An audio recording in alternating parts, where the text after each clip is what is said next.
আমাকে কে ক্রিটিসাইজ করছে বা যাই করছে, because I am from a very middle class family. What ever I have achieve all from cricket.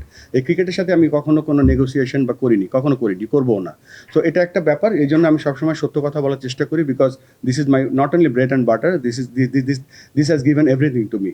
আজকে 30শে মে শুরু হলো, এটা একটা ছোট্ট জার্নি আছে। জার্নিটা হচ্ছে যে আমি যখন বাংলাদেশ ক্রিকেট টিম থেকে অ্যাজ এ প্লেয়ার রিটায়ার করিনি, বাট শেষ হয়ে গিয়েছিল। তারপরে গত 18 বছর আমি এই 19 বছর ধরে আমি এই ক্রিকেট উন্নয়নের কাজ করে যাচ্ছি আইসিসি এবং এসসিসিতে। তা এটা একটা নতুন হাইটের আমার জন্য বলবো যে একটা পরীক্ষা বা একটা সুযোগ। তো এই সুযোগটা আমি বাংলাদেশ ক্রিকেটের আপনাদের কাছ থেকে শত শত প্রশ্ন পেতাম যে আপনাকে ডাকা হয়, আপনি আসেন না কেন, আপনি কি সুযোগ পেলে আসবেন।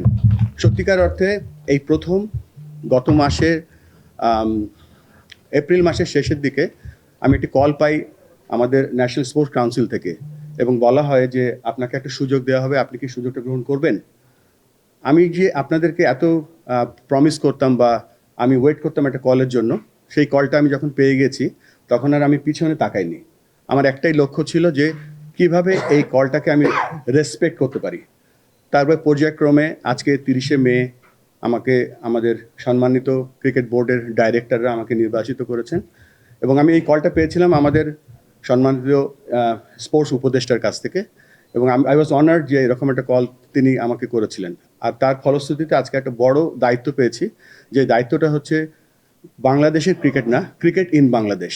বাংলাদেশে কি ক্রিকেট আছে সেটা আমরা চেষ্টা করব আরও সামনের দিকে এগিয়ে নিয়ে যেতে। আমি বিশ্বাস করি যে 11 জন ক্রিকেট খেলে না, বাংলাদেশের সবাই ক্রিকেট খেলে। আপনারা একটা খুব গুরুত্বপূর্ণ অংশ বাংলাদেশ ক্রিকেটের উন্নয়নের জন্য এবং ক্রিকেটের সাস্টেইনেবিলিটির জন্য। তা আমি আশা করব যে আমরা একটা দল হিসেবে কাজ করব। আমরা সেটা করে এসেছি বলে আজকে আমরা 25 বছর ধরে টেস্ট খেলছি, আমরা ভালো পারফরমেন্স করছি, আমাদের অনূর্ধ্ব-19 দল বিশ্বকাপ জিতেছে, আমাদের মেয়েদের দল এশিয়া কাপ জিতেছে। আমরা আরও ভালো কিছু আশা করতে পারি, আশা করব, সে পোটেনশিয়াল আমাদের মধ্যে আছে। এবং এই জন্য কথাগুলো বললাম যে আমরা সকলে একটা টিম, আমরা সকলে বাংলাদেশকে সাপোর্ট করি, এবং let's work together to bring Bangladesh cricket in a different height. আমি আবারও ধন্যবাদ জানাচ্ছি আমাদের বাংলাদেশ ক্রিকেট বোর্ডের সম্মানিত ডাইরেক্টর যারা আমাকে আজকে নির্বাচিত করেছে।